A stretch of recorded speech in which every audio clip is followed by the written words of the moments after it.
اچھا، دوسری بات ایک مسئلہ یہ ہے کہ یہ سفر کا مہینہ ہے، تو اس میں ایک غلط فہمی ہے، لوگ اس کو منحوس سمجھتے ہیں۔ یہ بھی وہمی ہونے کی دلیل ہے انسان کے، جس چیز کے منحوس ہونے کی کوئی شریعت میں دلیل نہیں ہے، نہ کوئی اس کی سائنٹیفک دلیل ہے نہ شریعت کی۔ کوئی سائنسدانوں نے تحقیق کی ہو کہ اس مہینے میں کچھ مخصوص قسم کی ریز نکلتی ہیں تو بھی ہم مان لیں کہ چلو بھی سائنسدان کہہ رہے ہیں، اور سائنسدان نہیں کہتے تو پھر ہمارے پاس ایک دوسرا ذریعہ کیا ہے؟ پیغمبر کی بات، بلکہ وہ پہلا ذریعہ ہے۔ سب سے پہلے پیغمبر کی بات، تو پیغمبر صلی اللہ علیہ وسلم سے بھی سفر کے بارے میں کہیں بھی نہیں ہے کہ منحوس ہے۔ اسلام میں نہ کوئی دن منحوس نہ کوئی مہینہ منحوس۔ برکت والے دن تو ہیں جن میں اضافی برکتیں ہیں، نحوست کسی دن میں نہیں ہے۔ تو اس لیے اس مہینے کو منحوس سمجھنا یہ بدعت ہے، غلط ہے۔ اور یاد رکھیں، جو آدمی وہمی ہوتا ہے اللہ کے معاملات پھر اس کے ساتھ ایسے ہی ہوتے ہیں۔ تو اس لیے ایک دفعہ ہمت کریں کہ اس مہینے کو منحوس سمجھنا چھوڑ دیں۔ شیعہ لوگ اس مہینے کو منحوس سمجھتے ہیں، محرم میں بھی شادی نہیں کرتے، سفر میں بھی نہیں، تو ان کو سمجھنے دیں کہ ان کا مسلک ہے۔ یہ اس زمانے میں انسان نہ اپنے مسلک کو چھوڑے نہ دوسرے کے مسلک کو چھیڑے، نہ ان سے بحث مباحثہ کریں۔ ان کا مذہب ہے، وہ اگر اس پہ مطمئن ہے تو ٹھیک ہے، ان کو چلنے دیں۔ آپ سنی ہیں، دیکھو ابھی آپ نے نماز پڑھی شیعہ کے طریقے سے، سنی کے طریقے سے۔ سنی کے طریقے سے امام بارگاہوں میں جو جمعے کی نمازیں ہوئی شیعہ لوگوں نے پڑھی، وہ کس طریقے سے؟ شیعہ والے طریقے سے۔ تو آپ نے کوئی جا کے ان کو پریشان کیا کہ یہ تم کیوں کر رہے ہو؟ وہ اس لیے کہ بھائی وہ ان کا مسلک ہے، ایسے ہی کر لیں گے۔ آپ کا مذہب جیسے تھا آپ نے ایسے پڑھ لی، تو صرف نماز میں نہیں باقی چیزوں میں بھی ہونا چاہیے۔ ان کا مذہب ہے محرم اور سفر کے مہینے کو منحوس سمجھتے ہیں، اس میں شادی نہیں کرتے۔ سنی مذہب نہیں ہے یہ۔ تو آپ ایک مذہب کو فالو کریں نا، اور یہ بھی یاد رکھیں کہ جس چیز کے منحوس ہونے کی دلیل نہیں ہے تو اس میں پھر ایسا کام کرنا چاہیے تاکہ آپ کے عقیدے کی اصلاح ہو۔ دیکھو بنی اسرائیل کو اللہ نے گائے ذبح کرنے کا حکم دیا ہے، کوئی اور جانور بھی تو کہہ سکتے تھے ذبح کرو۔ اس کی حکمت بعض علماء نے بیان کی ہے کہ جیسے ہندوؤں میں گائے کو ماتا سمجھا جاتا ہے نا، تو یہ بہت پرانا ہے، گائے کی عبادت قدیم زمانے سے ہوتی آ رہی ہے۔ تو بنی اسرائیل میں بھی یہ شرک آہستہ آہستہ آنے لگا تھا، گائے کو مقدس سمجھنا۔ اس لیے اللہ نے حکم دیا کہ صرف اتنا کافی نہیں ہے کہ گائے کو جو ہے معبود سمجھنا چھوڑ دو، اتنا کافی نہیں ہے۔ بنی اسرائیل تو حضرت موسیٰ پر ایمان لائے تھے نا، تو وہ گائے کو تھوڑی خدا سمجھتے تھے، لیکن اللہ نے کہا اتنا نہیں، اس کو اپنے ہاتھ سے گلا کاٹو، گائے کا ذبح کرو، کیونکہ جس کے دل میں ذرا سا بھی وہم ہوگا نا وہ گلا کم از کم نہیں کاٹے گا، کہیں ایسا نہ ہو گائے ماتا بددعا دے اور میرے سارا ہی بیڑا غرق ہو جائے۔ تو اللہ نے کیا کہا؟ گلا کاٹو اس گائے کا، ذبح کرو، گائے ذبح کرو۔ تبھی بنی اسرائیل نے ہیل و حجت کہ دل میں تھوڑا سا کہیں چور چھپا ہوا تھا کہ گائے نہیں بکری کاٹ لیں گے، دمبا کاٹ لیں گے، یہ گائے کا کیوں کہا جا رہا ہے؟ اس کی مثال ہے جیسے کوئی ہندو اسلام قبول کرے، بقرعید کے دن اس کی پہلی کوشش تو کیا ہوگی؟ گائے کے علاوہ کوئی چیز ذبح کر لوں میں، کیونکہ ایک طویل عرصے سے گائے کی محبت اس کے دل میں پیدا ہو چکی۔ اب آپ پہلے ہی مہینے اس کو کہتے ہیں گائے کاٹو، تو کہے گا ٹھیک ہے گائے کاٹنے سے نقصان تو نہیں ہوگا، لیکن اگر ہو گیا، ہمارے سارے بزرگ صدیوں سے کہتے آئے ہیں گائے ماتا ہے، تو وہ کوشش کیا کرے گا کہ گائے کے علاوہ کچھ بھی کٹوا لو۔ تو اس لیے اللہ نے کیا کہا بنی اسرائیل کو؟ گائے کاٹنی پڑے گی، بکری نہیں، دمبا نہیں، اونٹ نہیں، گائے کاٹو۔ تو بنی اسرائیل اسی چکر میں تھے کہ گائے کے علاوہ کچھ اور ہو جائے، تبھی سوالات کیسی گائے ہونی چاہیے، اللہ نے کٹوائی۔ تو یہ جب تک دماغ سے انسان کے فاسد عقیدہ نہیں نکلتا، جب تک کہ اس کی علاج خود نہیں کرتا۔ تو محرم اور سفر میں شادیاں کیا کریں، تقریبات محرم سفر میں رکھا کریں، اس سے آپ کے دماغ میں یہ جو خناس بھرا ہوا ہے نا کہ یہ منحوس ہے، یہ دماغ سے نکل جائے گا۔ باقی کسی دوسرے کے مذہب کو چھیڑنے کی ضرورت نہیں ہے۔ دفتر میں کوئی شیعہ ہے، اس سے جا کے بحث شروع کر دی کہ تم اپنے دماغ سے یہ خناس نکل، اس کے لیے خناس نہیں ہے، یہ اس کا مذہب ہے، اس کو اس پہ چلنے دیں۔ سمجھ آ رہی ہے بات؟ اس نے اگر چھوڑنا ہوگا تو پورا شیعہ مذہب چھوڑ کے ادھر آئے گا، نہیں چھوڑنا ہوگا تو ایسا نہیں ہوتا کہ کوئی آدھی چیز چھوڑ دے آدھا ویسے ہی رہے، ایسا نہیں ہوتا۔ اس کو کہیں تمہیں اگر یہ سمجھ میں آتا ہے تو ٹھیک ہے، تمہاری مرضی، قیامت کے دن تم اگر سمجھتے ہو کہ اللہ کو ہم جواب دے دیں گے تو ٹھیک ہے۔ تو میں بار بار بتاتا ہوں یہ جو دور چل رہا ہے یہ اختلاف اور فتنوں کا دور ہے، اس میں کسی کو چھیڑ چھاڑ کی کوشش، کیونکہ تھوڑا سا چھیڑیں گے نا وہ بہت چھڑ جاتا ہے پھر آدمی۔ کسی کو ذرا سا آپ نے اگر یوں کر کے ابھی چھیڑ کے دیکھیں کسی نمازی کو، ذرا سا چھیڑیں گے پھر دیکھیں وہ آگے سے ہاتھا پائی، تو وہ افورڈ نہیں کر پاتا آدمی پھر۔ تھوڑا بھی نہ چھیڑے, اپنے کام سے کام رکھیں. جو آپ سے ہدایت لینے کے لیے آ رہا ہے, جیسے آپ لوگ تو خود مجھ سے یہاں آئے ہیں نا سیکھنے کے لیے, بیان سننے کے لیے, تو میں پھر آپ کو بتا رہا ہوں, کبھی ایسا نہیں ہوتا آپ کے گھر جا کے میں نے آپ کو خود سے چھیڑا ہو کہ یہ سفر میں شادی کیوں نہیں کر رکھی, اتنی ربیع الاول کی ڈیٹ کیوں لی ہے بچی کی آپ نے. جب میں نے آپ کو بیان میں سمجھایا تھا کہ سفر منحوس نہیں ہے, تو پھر ربیع الاول تک چھلانگ لگانے کی کیا ضرورت تھی؟ کبھی آیا کسی کو؟ بھائی پھر جو آپ ربیع الاول میں کریں, آپ کریں ہی نہیں سرے سے شادی, ساری زندگی کمانے رہے, ہماری صحت تو کوئی اثر نہیں پڑتا. صحیح ہے نا؟ تو چھیڑ چھاڑ کا زمانہ نہیں ہے. البتہ اپنے عقیدے پر کم از کم مضبوط رہیں. محرم اور سفر میں شادیاں کیا کریں. تقریبات جو بھی جائز تقریبات ہوتی ہیں محرم سفر میں, اس کو نحوست کا تصور دماغ سے نکال دیں بالکل. اور پھر اگر اللہ نہ کرے کوئی شادی ناکام ہو گئی محرم کی وجہ سے, یعنی محرم کی وجہ سے تو نہیں ہوگی, محرم میں کیا اور شادی ناکام ہو گئی اتفاق سے, تو یوں نہ کہیں کہ محرم کی وجہ سے ہوئی ہے. یہ سوچیں جس کی ربیع الاول میں ہوئی تھی اس کی کون سی کامیاب ہوئی ہے. آج کل کہاں شادیاں کامیاب ہو رہی ہیں. شادی کامیاب کرنے کے لیے محرم سفر کی بات نہیں ہوتی, اس کے لیے میاں بیوی میں میچنگ اور دونوں کی ماں باپ نے کیا تربیت کی ہے, کیسے, یہ ساری چیزوں کا دخل ہوتا ہے. اس کا محرم یا سفر سے کوئی تعلق نہیں. یا ایھا الذین آمنوا, اے ایمان والو, انفقوا من طیبات ما کسبتم, جو کچھ تم کماتے ہو اس میں سے پاکیزہ چیزیں خرچ کیا کرو. طیبات دیکھیں, طیب کا لفظ ہوتا ہے مرغوب, پاکیزہ. تو حلال چیز کو بھی طیب کہا جاتا ہے, وہ چیز جو نفیس ہو, جو ذرا کوالٹی وائز اچھی ہو, اس کو بھی طیب کہا جاتا ہے. تو یہاں طیب سے مراد ہے جو کوالٹی کے لحاظ سے اچھی چیز ہو, اس کو طیب کہا جا رہا ہے. کیونکہ بعض لوگ یہ کرتے تھے, آیت کا شان نزول بتاتا ہے نا کہ اس سے کیا مراد ہے. بعض لوگ کیا کرتے تھے, جب اسلام نے صدقات و خیرات کی بہت ترغیب دی, تو بعض لوگ کیا کرتے تھے, زکوٰۃ میں اور عشر میں اور یا ویسے صدقے میں جو سب سے گھر میں تھکی ہوئی چیز پڑی ہوئی ہوتی تھی نا, یہ ویسی بیکار ہے, کسی کے کام کی نہیں ہے, تو وہ لا کے صدقہ کر دیا کرتے تھے. اس پہ قرآن کی آیت نازل ہوئی کہ ایمان والو, جو کچھ تم کماتے ہو نا, کاروبار کرتے ہو, اس میں سے پاکیزہ چیز, یعنی نفیس چیز خرچ کیا کرو. اور وَمِمَّا أَخْرَجْنَا لَكُم مِّنَ الْأَرْضِ, اور جو ہم زمین سے تمہارے لیے پیداوار اگاتے ہیں اس میں سے بھی خرچ کیا کرو. تو زمین کی جو پیداوار ہے اس میں جو خرچ ہے وہ عشر کہلاتا ہے, اور جو آپ کماتے ہیں, ارننگ ہے تجارت کے ذریعے, اس میں جو خرچ کیا جاتا ہے اس کو زکوٰۃ کہا جاتا ہے. تو اس آیت میں زکوٰۃ کا بھی حکم دیا جا رہا ہے اور اس آیت میں عشر کا بھی حکم دیا جا رہا ہے. زکوٰۃ کے احکام تو تفصیل سے میں بتا چکا ہوں, میرے اس میں کلپ ہیں, علماء بھی بتاتے رہتے ہیں, وہ میں یہاں جاؤں گا اس کی تفصیل میں تو بہت لمبی بات ہو جائے گی. تو آپ جو کچھ بھی ارننگ آپ کی ہو رہی ہے اس میں سے خرچ کرنا چاہیے. اور بعض علماء یہ بھی کہتے ہیں اس میں کوئی اسپیسیفک زکوٰۃ یا عشر کا تذکرہ نہیں ہے, بلکہ اس میں نفلی صدقہ بھی داخل ہے. یعنی ایک ترغیب دی جا رہی ہے کہ ایمان والو, جو کچھ بھی کماتے ہو نا, چاہے تمہاری جاب ہو, تمہاری سیلری ہو, تو اللہ کی راہ میں بھی اس میں سے خرچ کیا کرو. ایک ترغیبی حکم ہے. اگر ہم اس سے زکوٰۃ مراد لیتے ہیں تو پھر واجب حکم ہے, اگر ہم زکوٰۃ مراد نہیں لیتے تو پھر ترغیبی حکم ہے. لیکن حکم کا حاصل یہ ہے کہ جو کچھ تم کما, یعنی خرچ کس میں سے کرنا ہے اور کیا کرنا ہے, یہ دو باتیں بتائی جا رہی ہیں. کس میں سے کرنا ہے, جو کچھ کما رہے ہو اس میں سے, اس لیے کہ شیطان یہ دل میں ڈال سکتا ہے کہ بھئی کچھ پیسے تو انسان کو غریبی میں مل جاتے ہیں, کہیں سے ہدیہ آ گیا, ابا کا انتقال ہوا تو وراثت مل گئی, تو اس میں سے خرچ کرنا آسان ہوتا ہے کیونکہ اس میں خون پسینہ نہیں لگا ہوتا. تو اللہ فرماتے ہیں نا نا نا نا, اس میں سے تو کرنا ہے جس مال پہ خون پسینہ لگا ہے نا, جو محنت سے کمایا ہے, چاہے جاب کے ذریعے چاہے بزنس کے ذریعے, اس میں سے بھی خرچ کرنا پڑے گا تم کو. یعنی اگر تم چاہتے ہو اللہ کی کامل رضا, اس میں سے بھی خرچ کرنا پڑے گا. اور جو زمین سے پیداوار اگتی ہے تو وہ ہم نے اگائی ہے, وہ تم نے نہیں اگائی ہے. مما اخرجنا لکم, جو ہم نے تمہارے لیے زمین سے اگائی ہے اس میں سے بھی تمہیں خرچ کرنا چاہیے. اور اس میں یہ تو یہ بتا دیا کن چیزوں میں سے. دوسری بات یہ کرنا کیا ہے, پاکیزہ مال, وہ ایسا مال جس کی طرف طبیعت مائل ہوتی ہے. ایسا نہ ہو کہ 3 دن کا گھر میں سڑا ہوا کھانا جو خود اب کھانے کا دل نہیں چاہ رہا, تو آپ نے کہا چونکہ میں ہر مہینے میرا صدقے کا معمول ہے تو یہی والی دال اٹھا کے فقیر کو پکڑا دو. تو اللہ فرماتے ہیں ایسا نہ کیا کرو. کیوں؟ ولا تیمموا الخبیث منہ, خبیث چیز جس کی طرف انسان کی طبیعت مائل نہیں ہوتی, تو اس مال میں سے اس خبیث کا ارادہ مت کیا کرو. خبیث کا ارادہ کہ بھئی میں زکوٰۃ میں, یہی جیسے جانوروں کی آپ زکوٰۃ نکال رہے ہیں, تو اس میں جو سب سے مریل بکری تھی وہ آپ نے زکوٰۃ میں دے دی. آپ اللہ کے نام پہ جانور قربان کرنا چاہ رہے ہیں تو سب سے سڑیل اور مرا ہوا جانور جو ابھی کسی کام کا نہیں تھا وہ اٹھا کے آپ نے ذبح کر دیا.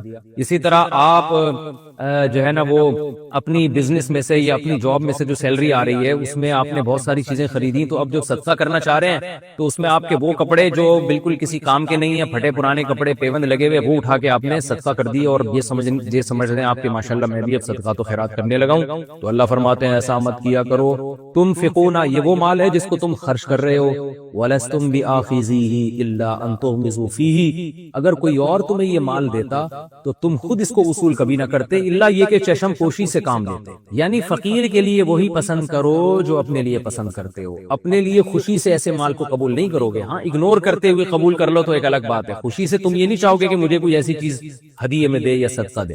تو جو اپنے لیے پسند کرتے ہو وہی کسی دوسرے کے لیے پسند کرو، یہ اس آیت کی تفسیر ہے۔ اچھا اس میں یہ خوب سمجھ لیں، یہ جو قرآن نے کہا نا وَلَا تَيَمَّمُوا الْخَبِيثَ مِنْهُ، کہ اس میں خبیث چیز کا ارادہ مت کرو، اس میں صاف بتا دیا کہ باقاعدہ بیکار چیز ارادہ کر کے صدقہ کرنا یہ بری بات ہے۔ اس میں دو حالتیں مستثنا ہیں، دو صورتوں میں خبیث چیز بھی صدقہ کی جا سکتی ہے۔ ایک صورت تو یہ کہ آپ کے پاس نفیس مال ہے ہی نہیں، آپ خود غریب ہیں، آپ کے پاس جو کچھ پڑا ہوا ہے وہ ہے ہی لو کوالٹی کا، آپ خود غریب ہیں اور آپ صدقہ کرنا چاہ رہے ہیں، تو ایسی مجبوری میں اگر آپ خبیث چیز بھی صدقہ کر دیں گے تو کوئی گناہ نہیں ہوگا۔ جیسے حدیث میں آتا ہے اتقوا النار ولو بشق تمرۃ، اگر تمہارے پاس ایک کھجور ہے اور تم جہنم کی آگ سے بچنا چاہتے ہو صدقہ کر کے تو کوئی بات نہیں، اسی میں سے اتنا سا ٹکڑا توڑ کے کسی غریب کو دے دو۔ اب وہ اتنا سا ٹکڑا کیا غریب کے کام آئے گا، لیکن تمہاری استطاعت اتنی ہے تو پھر ٹھیک ہے۔ تو اگر کوئی کم تر چیز لو کوالٹی کی چیز صدقہ کر رہا ہے اس لیے کہ ہائی کوالٹی کی چیز صدقہ کرنے کی اس بیچارے میں طاقت ہی نہیں ہے تو پھر اس میں کوئی گناہ نہیں۔ ایک بات ہو گئی۔ دوسری بات یہ ہو گئی کہ جو لوگ بھی صدقات و خیرات کرتے ہیں وہ معمول تو ان کا یہی ہوگا کہ ایک بہت لو کوالٹی کی چیز صدقہ نہ کیا کریں، لیکن اگر کوئی چیز گھر میں لو کوالٹی کی پڑی ہوئی ہے اور وہ ضائع ہو رہی ہے تو اب یہاں صدقہ کرنے کا مقصد اس کو ضائع کرنے سے بچانا ہے تو بھی یہ جائز ہے۔ مثال کے طور پر کھانے ہی کی مثال لے لیں، آپ کی عادت ہے غریبوں کو کھانا کھلانے کی، آپ اچھا کھانا کھلاتے ہیں، دیگے بنواتے ہیں، ان کو کھلاتے ہیں، پیٹ بھر کے غریب کھاتے ہیں، اللہ نے آپ کو استطاعت دی ہے۔ ایک دن کیا ہوا کہ گھر میں آپ نے فریج کھول کے دیکھا تو یار 4 دن کی دال پڑی ہوئی ہے، تو اب آپ کا جو صدقے کا معمول چل رہا ہے وہ تو اچھا کھانا ہی کھلا رہے ہیں آپ، لیکن آپ نے کہا یار یہ دال کھانے میں تو آئے گی نہیں، یہ میں کچرے میں پھینکوں گا، اس سے بہتر نہیں کسی غریب کو دے دی جائے۔ تو ایسی صورت میں اگر آپ وہ کسی غریب کو دیتے ہیں تو وہ اس آیت میں داخل نہیں، اس میں آپ کو انشاءاللہ گناہ نہیں ہوگا، کیونکہ آپ کا مقصد جو اصل صدقات و خیرات آپ کر رہے ہیں وہ تو اچھی کوالٹی کی چیزیں ہی صدقہ کر رہے ہیں۔ یہ آپ اس لیے صدقہ کر رہے ہیں کہ اس میں صدقہ مقصد نہیں ہے، بلکہ اس میں مقصد ہے کسی چیز کو ضائع ہونے سے بچایا جائے۔ صدقہ ایک ضمن میں ہو رہا ہے کہ ضائع ہونے سے نہیں کھائیں گے تو خراب ہو جائے گی یا کچرے میں پھینکنا پڑے گی، تو اس سے بہتر ہے بھائی کسی کے کام آ جائے۔ تو یہاں صدقہ مقصود نہیں ہوتا بلکہ یہاں مقصد ہے اس چیز کو ضائع ہونے سے بچانا، اب پھینکنے سے بہتر ہے کہ آپ اس کو کسی غریب کو صدقہ کر دیں۔ اس کی مثال بالکل ایسے ہے جیسے اللہ حرام مال سے صدقہ قبول نہیں کرتا، لیکن علماء کہتے ہیں آپ کو بینک سے جو سود ملا ہے اب وہ پھینکنے سے بہتر ہے کہ آپ وہ کسی غریب کو دے دیں۔ یہاں بھی صدقہ مقصد نہیں ہے بلکہ یہاں ہے اس حرام سے جان چھڑانا، تو اب حرام سے جان چھڑانے کے لیے کچرے میں پھینکیں گے ضائع ہوگا تو بہتر ہے کسی کے کام آ جائے، لیکن اس میں ثواب کی نیت نہیں کی جا سکتی، وہ خالص حرام ہے۔ یہاں ثواب کی نیت بھی آپ کر سکتے ہیں کہ اللہ ضائع ہونے سے بچانے کے لیے میں نے کہا کہ کچرے میں پھینکنے سے بہتر ہے کسی غریب کو کھلا دیا جائے، وہ کھا لے گا، تو یہاں ثواب بھی ملے گا آپ کو۔ یہ اس آیت میں داخل نہیں۔ ایک بات تو یہ ہو گئی۔ دوسری بات کیا ہوئی کہ یہ جو قرآن نے کہا پاکیزہ چیزیں اور بالکل لو کوالٹی کا مال نہیں ہونا چاہیے، اعلیٰ کوالٹی کا ہونا چاہیے، تو اعلیٰ میں درمیانی کوالٹی بھی شامل ہے۔ اس میں پوری امت کا اجماع ہے کہ زکوٰۃ میں، قربانی میں اور ان تمام چیزوں میں درمیانی درجے کی چیز اگر دے گا نا کوئی تو وہ بھی جائز ہے، وہ بھی طیبات میں داخل ہے، یعنی اس سے بہت اعلیٰ کوالٹی مراد نہیں ہے، بہت اعلیٰ چیز دے گا تو اور اچھی بات ہے، لیکن بس ادنا نہ دے۔ ادنا سے مراد یہ کہ وہ چیز جو معاشرے میں گھٹیا سمجھی جاتی ہے، جس کو قرآن نے بتایا کہ کوئی تمہیں دے تو تم قبول نہ کرو، ایسی چیز نہ دو، تو درمیانے درجے کی۔ تبھی فقہا نے بیان کیا ہے نا کہ قربانی کے جانوروں کی جو شرطیں فقہا نے بیان کی ہیں کہ اللہ کے نام پہ جب جانور قربان کریں تو اتنا بوڑھا نہ ہو کہ وہ چلا ہی نہ جا رہا اس سے، اور کان کٹا ہوا نہ ہو اس کا، اور دم نہ کٹی ہوئی ہو، اور بیماری نہ لگی ہوئی ہو کہ چل ہی نہ سکتا ہو، اندھا نہ ہو۔ تو یہ سب اسی آیت کی روشنی میں فقہا نے شرطیں بیان کی ہیں کہ درمیانے درجے کا جانور ہونا چاہیے، یعنی عیب سے پاک ہونا چاہیے۔ ورنہ لوگ کیا کرتے، جتنے لگڑے لولے اندھے جانور ہیں سارے قربان کر دیتے، بقرعید کی قربانی بھی ہو جاتی اور وہ جانور بھی ٹھکانے لگ جاتے، تو وہ ایک ٹینشن ختم کرنے کے لیے قربانی کا سہارا لیا جاتا ہے، اس لیے منع کر دیا فقہا نے کہ جانور جو ہے درمیانے درجے کا ہوگا، اس میں یہ عیب نہیں ہے۔ تو اسی طرح زکوٰۃ میں بھی فقہا بیان کرتے کہ اگر جانوروں کی زکوٰۃ نکالنی ہے، کسی کے پاس بکریاں ہیں تو بکری زکوٰۃ میں دینی ہے تو درمیانی درجے کی، ایسا بھی نہ ہو کہ سب سے کم تر درجے کی جو بکری تھی وہ آپ نے زکوٰۃ میں دے دی۔ اونٹ کا نصاب بھی ایسا ہی ہے، گائے کا نصاب بھی ایسا ہی ہے، اور آج کل تو جو شہروں میں جو تاجر لوگ ہیں وہ جب پیسے سے زکوٰۃ دیں گے تو یہ ساری ٹینشن ویسے ہی ختم ہو جائے گی، تو اس لیے ہماری نظر میں افضل طریقہ یہی ہے کہ زکوٰۃ پیسوں یعنی کرنسی میں دی جائے۔ کرنسی میں پھر فقیر فقیر کو اختیار ہوتا ہے کہ وہ اپنی مرضی سے جو چاہے وہ خرید لے اسے، کیونکہ کرنسی کی ویلیو کم نہیں ہوتی، یعنی اگر 10 روپے تو اس کا مطلب 10 روپے ہے، جبکہ چیزیں جو ہے نا ان کی ایک چیز 10 کی بھی ہو سکتی ہے، 100 کی بھی ہو سکتی ہے، 5 کی بھی ہو سکتی ہے، گھٹیا کوالٹی کی ہوگی وہی 5 کی ہے، وہی چیز اچھی کوالٹی میں 100 روپے کی ہوگی۔ تو جو کرنسی ہے نا وہ تو اس میں یہ نہیں ہوتا کہ زیادہ قیمت کی ہے یا کم قیمت کی، اس لیے اگر کرنسی کی صورت میں آپ زکوٰۃ ادا کرتے ہیں یا صدقہ کرتے ہیں تو یہ سب سے افضل ہے، اور اگر کرنسی کے علاوہ آپ صدقہ کرنا چاہیں تو عام حالات میں بہتر تو یہ کہ سب سے اعلیٰ کوالٹی دیا کریں، نہیں تو درمیانی کوالٹی کی چیزوں کو صدقہ کرنا چاہیے۔ یہ ہمیں ان آیات سے پتہ چلتا ہے۔ اللہ نے فرمایا ان اللہ وَاعْلَمُوا ان اللہ غنی حمید، جان لو کہ اللہ غنی اور حمید ہے، اللہ مستغنی ہے، جو مالدار، یعنی جب جو مالدار ہوتا ہے نا اس کو اچھی کوالٹی کی چیز دی جاتی ہے، ٹرخانے والا کام نہیں کیا جاتا، تو اللہ بھی غنی ہے، جب ہمیں کچھ دے رہے ہو تو یہ نہ سمجھو کہ ہم فقیر اور محتاج ہیں، تو گویا اللہ نے بتا دیا کہ تم جو فقیروں کو دے رہے ہو نا تو اصل میں یہ فقیروں کو نہیں دے رہے، تم اصل میں اللہ کو دے رہے ہو۔ حمید قابل تعریف ہے، تو جو قابل تعریف ہوتا ہے اس کو جو ہے نا اسی حساب سے دیا جاتا ہے۔ الشیطان یعدکم الفقر، اللہ تعالیٰ چونکہ ہماری نفسیات سے واقف ہیں، اب ہم نے تو سوچا ہوا تھا جتنے پرانے کپڑے جو جہیز کے ہماری والدہ کو ملے تھے 50 سال پہلے، ہم صدقے کا ثواب حاصل کریں گے وہ کپڑے صدقہ کر کے، اور پھر پورے سال ہم آرام سے بیٹھ جائیں گے، صدقہ بھی ہو گیا، تسلی بھی ہو گئی، اور قرآن کی آیتوں پر بھی عمل ہو گیا، اور وہ جو دادی اماں کو جہیز میں پیٹی ملی تھی جس کے تالے بھی پرانے زمانے کے ہیں، اس میں 2-4 نایاب چیزیں نکلی ہیں، وہ بھی صدقہ کر دیں گے۔ لیکن اللہ تو کہہ رہا ہے کہ بھائی اچھی کوالٹی کی چیزیں صدقہ کیا کرو، تو فوراً شیطان وسوسے ڈالتا ہے، اس سے تو تم غریب ہو جاؤ گے، اس سے تو تمہاری دولت ختم ہو جائے گی، اس سے تو یہ ہو جائے گا، اس سے تو وہ ہو جائے گا۔ تو اللہ فرماتے ہیں الشیطان یعدکم الفقر، شیطان تم سے فقر و فاقہ کا وعدہ کرتا ہے، وہ تمہیں پکا وعدہ کر رہا ہے کہ دیکھو، یعنی وعدے کا مطلب ایسی امیدیں دلاتا ہے جو یقینی ہوتی ہیں، تمہیں لگے گا کہ یقینی ہے، یعنی امیدیں دلائے گا، امید سے مراد یہ کہ تمہیں بتائے گا کہ فیوچر میں تم فقر و فاقہ کا شکار ہو جاؤ گے اگر تم نے صدقہ کیا، اور ایسے کرے گا جیسے پکے وعدے کر رہا ہے کہ دیکھنا ہوگا ہی، ایسے تمہارے دل میں وسوسے ڈالے گا، گویا پکا وعدہ کرنے والا آدمی جیسے وسوسے ڈالتا ہے نا، کہتا ہے تم نے یہ کیا تو دیکھنا ایسا ہو جائے گا، پھر نہیں کہنا کہ یہ کیوں ہو گیا۔ تو شیطان ایسے تمہارے دل میں خیالات ڈالے گا اور تمہیں یقین دلائے گا بھائی تم نے صدقات و خیرات کی اور اچھی کوالٹی کی چیزیں ہر صدقے میں دینا شروع کر دی نا تو تمہارا تو بیڑا غرق ہو جائے گا۔ اللہ فرماتے ہیں شیطان ان چیزوں کے تم سے پکے وعدے کرے گا اور تمہارے دل میں وسوسے ڈالے گا، ڈرائے گا، وَيَأْمُرُكُمْ بِالْفَحْشَاءِ، اور اس بیس پر تمہیں بے حیائی کا حکم دے گا۔ فحشاء اصل میں تو بے حیائی کو کہا جاتا ہے، بےہودہ کام، لیکن یہاں کنجوسی کو بے حیائی سے تعبیر کیا جا رہا ہے، اس لیے کہ بات سخاوت کی چل رہی ہے نا، تو یہاں فحشاء کا مطلب وہ بے حیائی نہیں ہے جس کو عرف میں بے حیائی کہا جاتا ہے، بلکہ یہاں بے حیائی سے مراد ہے کنجوسی۔ تو کنجوسی کو اللہ تعالی نے بے حیائی کے لفظ سے تعبیر کیا ہے، اس لیے کہ بے حیائی کا برا ہونا سب کی سمجھ میں آتا ہے۔ کنجوسی کو ہر آدمی برا نہیں سمجھتا، بلکہ اس کو کفایت شعاری، قناعت پسندی اور فیوچر کی پلاننگ، ان خوشنما نعروں سے تعبیر کیا جاتا ہے۔ تو اس لیے اللہ نے فرمایا کہ شیطان تمہیں کنجوسی جیسی بے حیائی کا حکم دے گا، تو یہ گویا کہ یہ بھی بے حیائی کی طرح ہے، جیسے بے حیائی کو ہر سلیم الطبع آدمی نفرت کرتا ہے بے حیائی سے، تو ایسے ہی کنجوسی بھی اللہ کی نظر میں بے حیائی جیسی ہے، یہ بھی ہر سلیم الطبع آدمی کو اس سے نفرت ہونی چاہیے۔ تو شیطان تم سے فقر و فاقہ کے وعدے کر کر تم کو بے حیائی کے حکم دے گا، واللہ یعدکم مغفرہ، لیکن اللہ تم سے مغفرت کے وعدے کرتا ہے، تمہارے گناہ معاف کرے گا صدقوں کے بدلے میں، منہ اپنی طرف سے، وہ فضل اور فضل کے وعدے بھی کرتا ہے۔ فضل کا مطلب کرو اللہ کی راہ میں خرچ، اللہ تم پر اور فضل کرے گا، کیونکہ رزق کے خزانے اللہ کے ہاتھ میں، واللہ واسع علیم، اللہ وسعت والا، کشادگی والا ہے، بڑھانے والا ہے، علیم جانتا بھی ہے۔ کیا مطلب تم جب صدقے کرو گے تو اللہ جانتا ہے تمہاری نیکیوں کو، تو وہ غافل تھوڑی بیٹھا ہے، لہذا ریٹرن کرے گا، وہ لوٹائے گا، وہ تمہیں دنیا میں بھی نوازے گا، آخرت میں بھی نوازے گا۔ تو اس آیت سے بھی پتہ چلتا ہے کہ فقر و فاقہ کا خوف نہیں کرنا چاہیے۔ یاد رکھیں اس آیت کا صحیح مفہوم کیا ہے۔ اگر آپ کی آمدن بہت تھوڑی ہے اور آپ کے گھر کے واجب خرچے بھی پورے نہیں ہو رہے، آپ کی آمدن پہلے ہی کم ہے اور گھر میں بیوی بچوں کا جو ضروری خرچہ ہے وہ بھی پورا نہیں ہو رہا، تو بعض لوگ کیا کرتے ہیں پھر بھی ساری رقم اٹھا کے صدقہ کر دیتے ہیں اور کہتے ہیں کہ قرآن کہہ رہا ہے کہ شیطان تمہیں فقر و فاقہ سے ڈرائے گا۔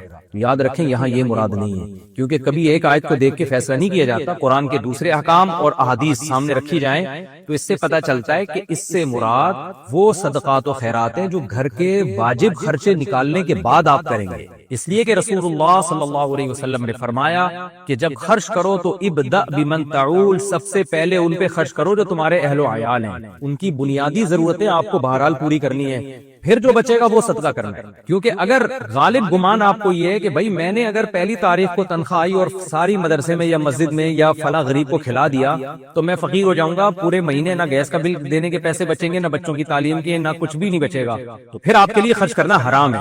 کیونکہ قرآن مجید کے الفاظ ہیں سورہ بنی اسرائیل میں کہ کیا ہے، وَلَا تَجْعَلْ يَدَكَ مَغْلُولَةً إِلَىٰ عُنُقِكَ، نہ اپنے ہاتھ کو گردنوں سے باندھو، بالکل ایسے کنجوس بھی نہ بن جاؤ. وَلَا تَبْسُطْهَا كُلَّ الْبَسْطِ، اور ایسے پھینکنا بھی نہ شروع کر دو کہ تمہاری جیب میں کچھ بچے ہی نہیں اپنے واجب حقوق ادا کرنے کے لیے.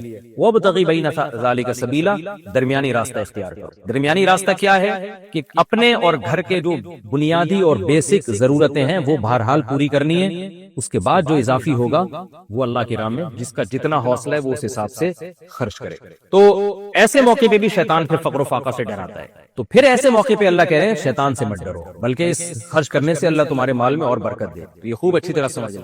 تو اور آج ایسا ہی ہو رہا ہے، ہم جو ہے نا واجب خرچے تو بہت تھوڑے ہوتے ہیں، اس کے بعد تو بھی عیاشیوں میں سارا پیسہ لگ رہا ہے. خرچ تو کرنے کی توفیق ہم لوگوں کو نہیں ملتی ہے، اور وجہ اس کی یہی ہے کہ انویسٹمنٹ میں لگے رہتے ہیں اور شیطان ڈراتا رہتا ہے، بھائی یہ بھی بنا لو، یہ بھی بنا لو، کل روپیہ بچائیے، کل کام آئے گا، لکھا ہوتا ہے نا بینکوں کے باہر.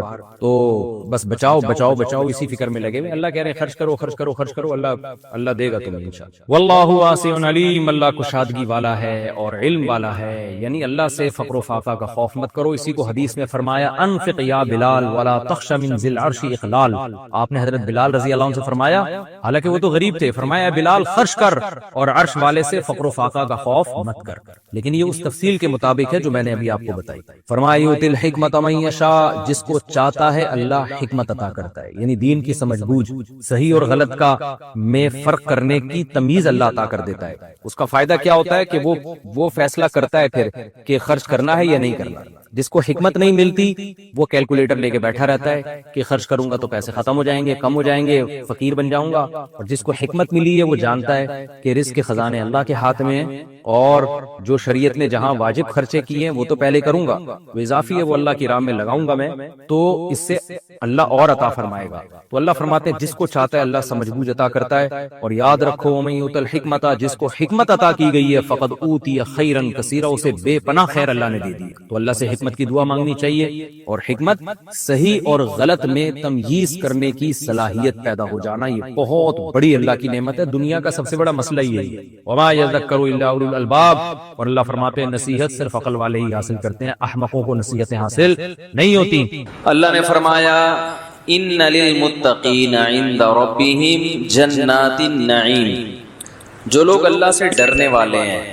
باغ کا واقعہ آیا نا پہلے کہ ان کا باغ ضائع ہو گیا تھا کیونکہ وہ اللہ سے ڈرتے نہیں تھے. تو اللہ فرماتے ہیں تم حقیقی باغات اگر چاہتے ہو تو جو اللہ سے ڈرنے والے لوگ ہیں ان کے لیے اپنے رب کے پاس نعیم نعمت کے باغات ہیں، عیش و عشرت کے باغات ہیں.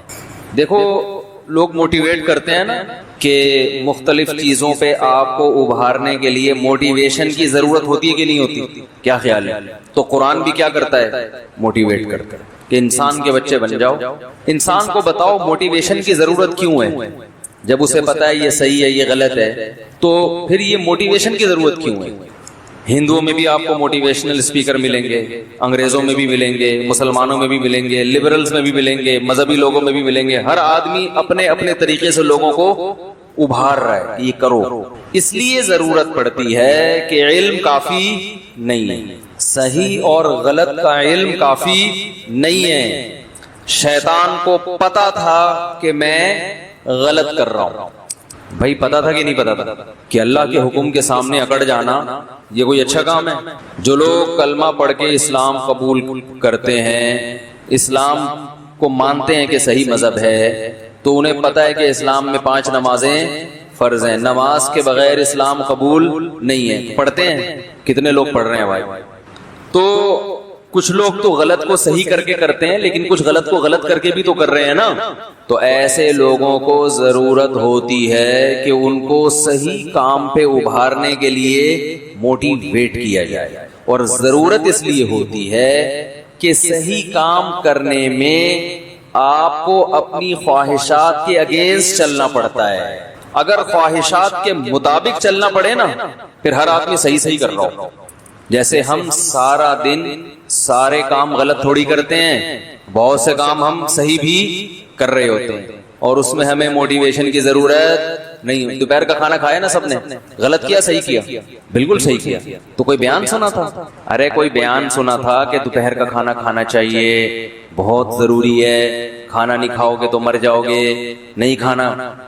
وہ تو مائیں بچوں کو بتا رہی ہوتی ہیں بیٹا یہ کھا لو، وہ اس لیے وہ الگ کہانی ہے۔ وہ ماؤں نے بچوں کو یہ سکھا دیا ہوتا ہے کہ تم کھاؤ گے تو فائدہ مجھے ہوگا۔ وہ ہے بچہ یہ سمجھ رہا ہوتا ہے کہ میرے کھانے سے فائدہ کیا ہو رہا ہے، چھوڑ دیں گے تو خود ہی کھائے گا، وہ چھین کے کھائے گا۔ تو دوپہر لنچ سب نے کیا ہے، بالکل صحیح کیا، لنچ کرنا چاہیے، کھانا کھانا چاہیے۔ آم کھاتے ہیں کہ نہیں کھاتے بتاؤ؟ تو کیا کہیں گوگل پہ مضمون پڑھا تھا کہ آم کھانا چاہیے؟ جنہوں نے پڑھا ہے وہ بھی کھاتے ہیں، جنہوں نے نہیں مضمون پڑھے وہ بھی کھاتے ہیں، بلکہ جس کو نہیں بھی کھانا چاہیے وہ بھی کیا کر رہا ہے، کھا رہا ہے۔ اب بتاؤ آم کھانا غلط بات ہے اچھی بات ہے؟ اچھا کام، مزیدار بھی ہے، اور اس میں کہا جاتا ہے کہ گولڈ ہوتا ہے، وٹامن اے ہوتا ہے، ایسا وٹامن اے ہے جو جلدی جزو بدن بن جاتا ہے۔ وٹامن اے تو ضروری ہے نا باڈی کے لیے، تو آم کا جو وٹامن اے ہے ڈاکٹر کہتے ہیں کہ آپ کے جسم کا پارٹ، بھئی ایک تو گولیاں کھا رہے ہو، ایک ہے ڈائریکٹ آم کھاؤ، تو کھاؤ، لیکن اس کے لیے کوئی موٹیویشن کی ضرورت ہے، روکنے کے لیے ضرورت ہوتی، بھائی ایک پیٹی پوری کھا گیا بس کر یار، مر جائے گا ہے بھائی، موٹا ہو جائے گا بس کر۔ تو ہر صحیح کام اس کے لیے موٹیویشن کی ضرورت نہیں ہوتی۔ تو بہت سے کام ہم دن بھر میں صحیح بھی کر رہے ہیں جو کرنے چاہیے۔ والدین کو اولاد سے محبت ہوتی ہے تبھی باپ اپنی اولاد پر خرچ کرتا ہے، اس کے فیوچر کی فکر کرتا ہے۔ اچھا کام ہے برا کام ہے؟ اچھا کام ہے، اس کے لیے اکثر موٹیویشن کی ضرورت نہیں ہوتی، خاندانی کام۔ تو مسئلہ یہ ہے کہ بہت سے اچھے کام ایسے ہیں جن میں ہمیں اپنی خواہشات کے اگینسٹ چلنا پڑتا ہے، نیچر کے اگینسٹ نہیں، خواہشات کے اگینسٹ۔ نیچر کے اگینسٹ چلنا پڑتا نا، پھر تو بڑی مصیبت بن جاتی۔ برائی میں آپ کو نیچر کے اگینسٹ چلنا پڑتا ہے۔ دیکھو اگر اسلام یہ کہتا کہ اولاد سے محبت مت کرو تو یہ صرف خواہشات کے اگینسٹ نہیں بلکہ نیچر کی مخالفت ہوتی، اور اسلام نیچر ہی کا دوسرا نام ہے، وہ کبھی فطرت کے خلاف آپ کو نہیں چلائے گا۔ اسلام مرد کو حکم دیتا عورت کی مشابہت اختیار کرو۔ میں نے پچھلے درس میں حدیث پڑھی تھی لعن اللہ المشبہین، وہ حدیث کی ورڈنگ غلط ہو گئی تھی، تو الفاظ یہ لعن اللہ المشبہین من الرجال بالنساء والمشبہات من النساء بالرجال، یہ حدیث ہے، وہ میں نے الفاظ میں جلدی میں دائیں بائیں ہو گئے تھے کہ اللہ ان عورتوں پہ لعنت کرتا ہے جو مردوں کی مشابہت، اور ان مردوں پہ لعنت جو عورتوں کی۔ اب اگر اسلام میں حکم ہوتا کہ جو عورت مردوں جیسی بنے گی جنت میں جائے گی، اور جو مرد عورتوں جیسے اسٹائل اختیار کریں گے وہ کہاں جائیں گے؟ جنت۔ تو یہ نیچر کے کیا ہوتا؟ خلاف۔ سمجھتے ہو کہ نہیں سمجھتے؟ تو اس سے پتا چلتا ہے کہ جو مرد عورت کی مشابہت اختیار کر رہا ہے وہ اپنی فطرت سے لڑ رہا ہے، وہ غلط کر رہا ہے۔ اب اس کو اس میں مزہ آ رہا ہے تو وہ ایسے ہی ہے جیسے شہد چھوڑ کے ہیروئن میں مزہ آئے کسی کو۔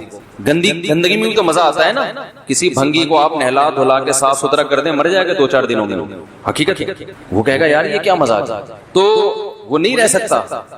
تو میں یہ عرض کر رہا ہوں کہ انسان کو ضرورت ہوتی ہے موٹیویشن کی۔ تو مختلف لوگ مختلف طریقوں سے موٹیویٹ کرتے ہیں، اور کسی کے پاس موٹیویشن کا ایسا خاندانی طریقہ نہیں ہے جیسا اسلام کے پاس ہے۔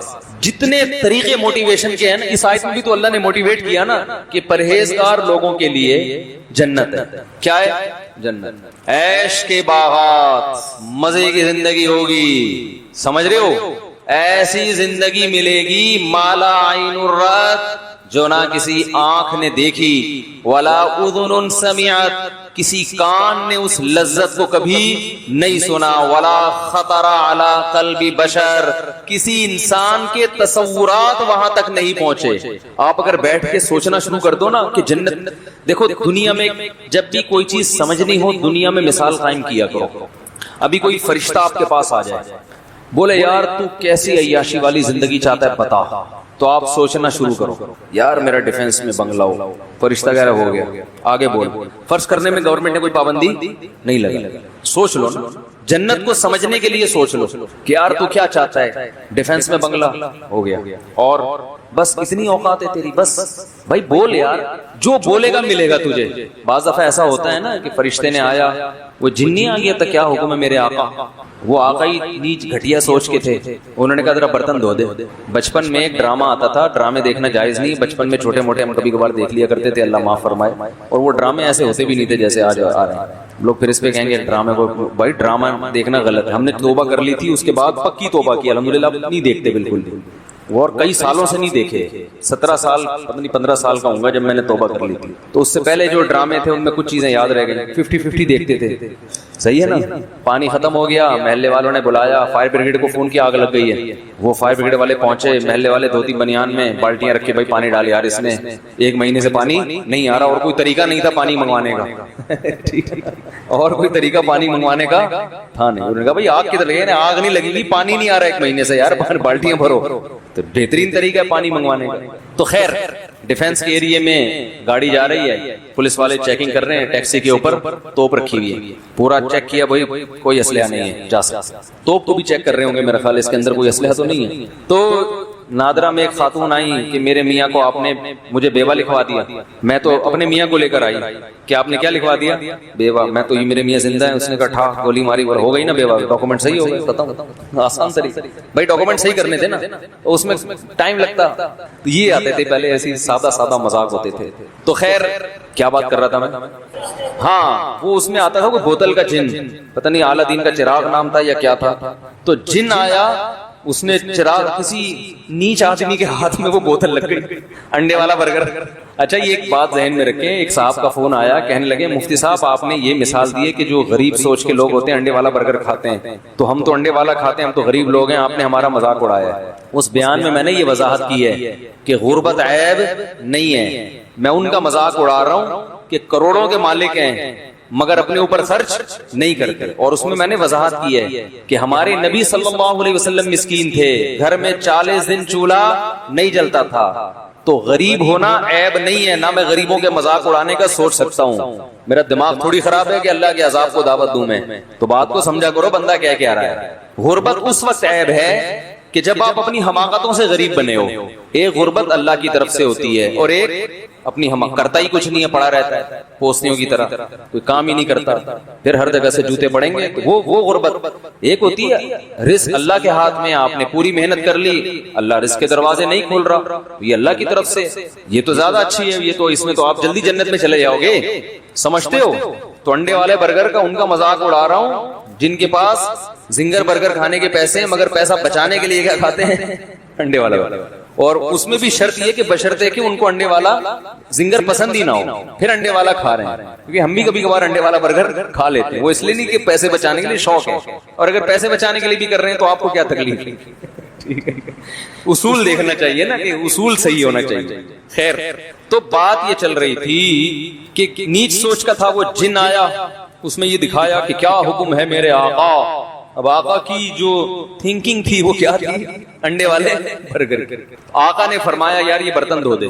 جن حیران, یار میں تو کوئی بندہ مروانا ہو, کوئی عمارت دائیں سے بائیں کرنی ہو, کوئی بینک میں ڈکیتی ڈلوانی ہو, کوئی کچھ سے بڑے کام کرواؤ, اس کے ذہن میں یہ چیزیں آئی نہیں تھی. اس کا سب سے بڑا کام ہی یہ تھا کہ برتن دھل جائیں گھر کے. اس نے بولا بھائی جن برتن دھو رہا ہے بیٹھ کر. ہاں کیا حکم ہے میرے آقا. پھر وہ رگڑا, آقا خوش اس پر ہو رہے ہیں کہ میرے گھر کے برتن دھل گئے. سوچ انڈے والے برگر کی ہو نا, مثال بڑی خاندانی آئی ہے انڈے والا. اصل میں یہ مثال پتہ ہے کیوں آئی, ایک خاتون کا فون آیا کہ میرا کوئی بوائے فرینڈ تھا, میں اس سے شادی کرنا چاہتی تھی, مجھے کہیں گھمانے لے گیا, انڈے والا برگر کھلایا. صحیح ہے, کیا کھلایا, انڈے والے. تو پھر اس نے مجھے چھوڑ دیا. وہ ان کی بیچاری ظلم کی داستان تھی.